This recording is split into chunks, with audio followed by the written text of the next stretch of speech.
Okay, so you've got a double act this evening, but before we start, I'd just like to welcome you all to the event this evening.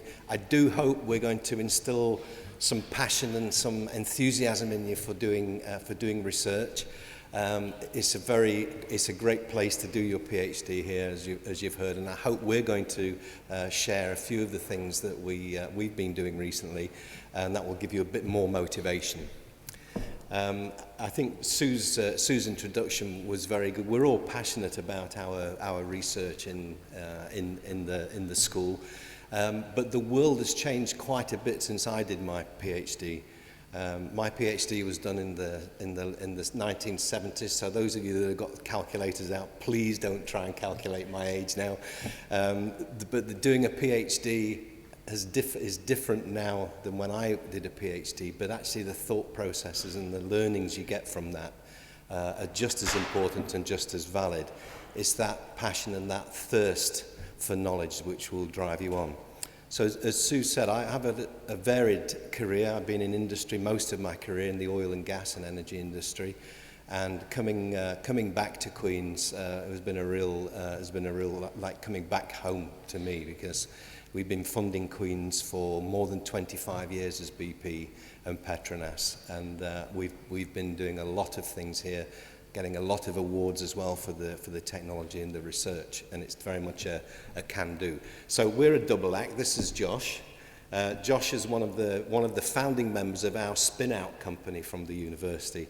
So this is a spinout company that's really built on the research from the key research around sustainability, around the global challenges we're facing today on energy and chemicals.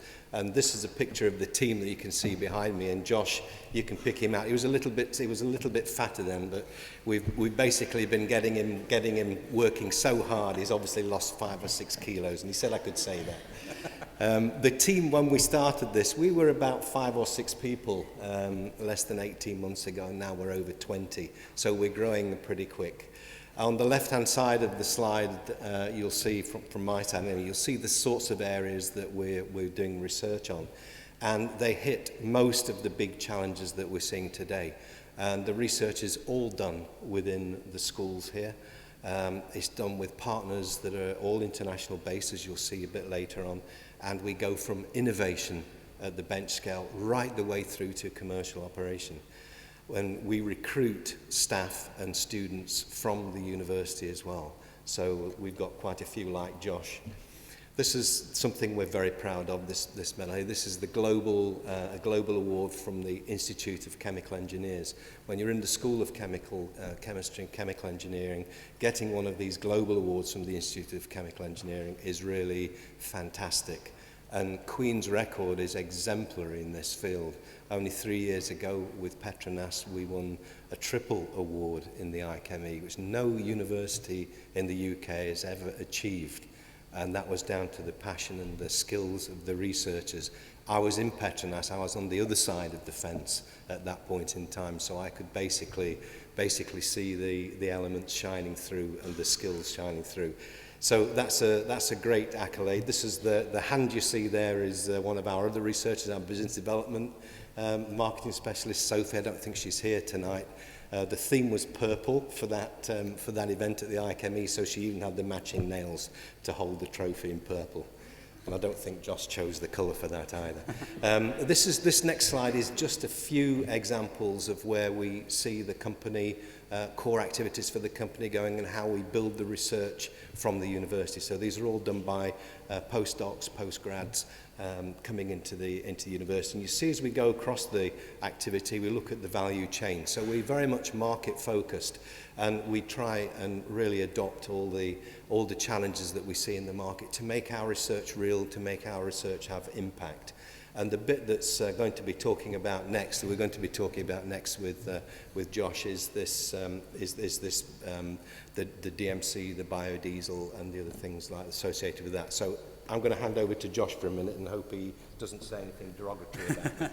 As Martin said, my name is Josh McCann. I'm a second-year PhD student with Green Lizard Technologies. We're going to talk about our international joint venture with Yashintech in China, Felda in Malaysia, Dixie Chemicals, and Southern Methanol in the US.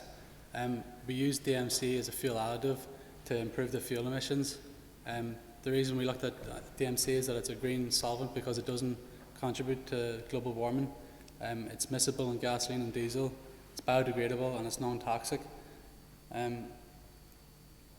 Statistics from our partners in China showed that there's lots of problems with the soot emissions that you see in the image with health and climate. There's over 21,000 people a year suffer from life shortening, 2 million lost work days per year, 139 billion US dollars lost in monetized damage in 2010 alone. It's 2,000 times more potent than carbon dioxide as a global warming agent, and over 50% of black carbon emissions in the US are from diesel engines. 41% from on-road and 16% from off-road. Our partners in China have already completed over 1 million kilometers using our blended DMC fuel mixture. It's a 12.5 weight percentage of blended into the conventional fuel. Queen's University Belfast is also currently in discussion with Belfast City Council about using trials for refuse trucks at the minute. We're also talking to the Knowledge Transfer Network in London about using it for Oxford Street buses. There's currently solutions out in the market as diesel filters in the US and exhaust gas recirculation in Europe, but these also have limitations. There's a high capex, it doesn't 100% remove the particulate matter, and it can't be used 100% over the journey. If you look at the bottom, you'll see a graph with the loader truck. It's the particulate number of emissions through a working day of a loader truck, and on the left is with conventional fuel. On the right is whenever you use blended DMC fuel, same loader truck, same working day. Obviously there's a significant reduction in the emissions. The production process for DMC, traditionally it's actually made with phosgene, which was used as a World War I chemical weapon. Modern techniques now use carbon monoxide or carbon dioxide. We're looking at using carbon dioxide and methanol, roughly 0.72 tons of methanol with half a ton of carbon dioxide produces 1 ton of DMC with water. It's a highly efficient carbon process, high conversion, high selectivity. It can be retrofitted to existing gas and methanol plants. Also, it has a significant reduction in soot emissions, as I said before, and we also see an improvement in engine efficiency of roughly 10%. And we also use ammonia, but it's completely recycled in the process. Martin's just going to talk a wee bit now about students and how we believe they're important to our process. And it is our last slide, honestly. So I'd just like to wrap up with this finishing slide on the way we do the research and the way our PhD students work in the school. We do have other spin-out companies in the school, and we encourage the students to come and work in the spin-out companies. So the students that work in our projects and doing their PhDs, and we'd like more of you, please, coming to work with us on these projects, actually get involved with the business projects from day one. So when we do long-term research that's very good for PhDs, they're already working with a business team. And we have a lot of diverse business partners as well. So they get experience of what it's like in business, with big business. We have a lot of ventures with international companies like Evonik and like Felder, which is the largest palm oil producer in Malaysia. And the other thing, the skills that it teaches you, particularly in research, is that you've got to have the impact of your research. Society needs to see the impact of your research, and we need the return on the research. So if we don't have impact and we don't address these global challenges, I don't think we're doing our job effectively in the university. Sometimes working in a spin-out company gives you skills and gives the students skills that they will take with them into other areas and into other companies as they grow and move on. And we keep the top people, obviously, like Josh, with us in the team.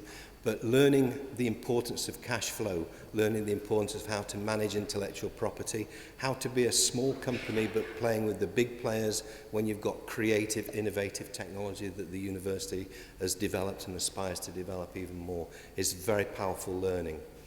The other point is that the students here learn on state-of-the-art pilot plants, and there is very few universities in the UK that actually have the range of pilot plants that we have here. These are mini plants from the commercial area. So what you see in the lab is actually scaled up 10,000 times as what you'll see in a commercial operation. So the guys and girls get absolutely first-hand experience at running pilot plants, and that's a lot of safety training, It's very good for jobs when you're looking for jobs in industry because you've got the basics already at your disposal.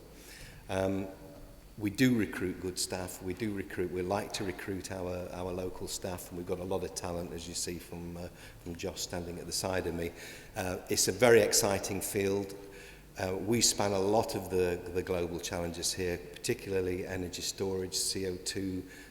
We have a big debate going on here tomorrow on fracking technology for shale gas. It seems to be a very divided area. I'm sure you've got your own views on those. But these are the sort of challenges that we aspire to, and we like to see that carried out through our research. So with that, I shall finish and hand over to our colleagues. Thank you. Thank you.